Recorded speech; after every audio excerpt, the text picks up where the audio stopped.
yapıyorsunuz çocuklar? Yağmur yağdırıyor. Yağmur mu? Hadi bir yağdırın göreyim bakayım. Aferin size. Yekten sen de biraz yaklaş teyzem. Yaklaş bebeğim. Aferin size. Zevkli mi peki? Evet.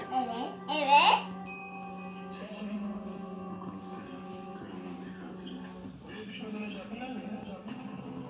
Bu ne? Ver bakalım sen bunu yap lan. Yap. Bu ne yap? Ben de yapabilir miyim? Ben de çok seviyorum onu. Evet. Ben de yapmak istiyorum. Evet. Çok. O Bundan zaman- dahası var mı? He? Bundan dahası.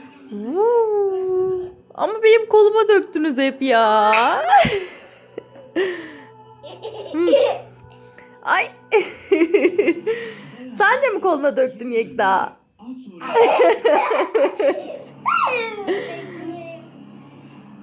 Bak ama güzel yapın. Hayır. Güzelce yapın. Sana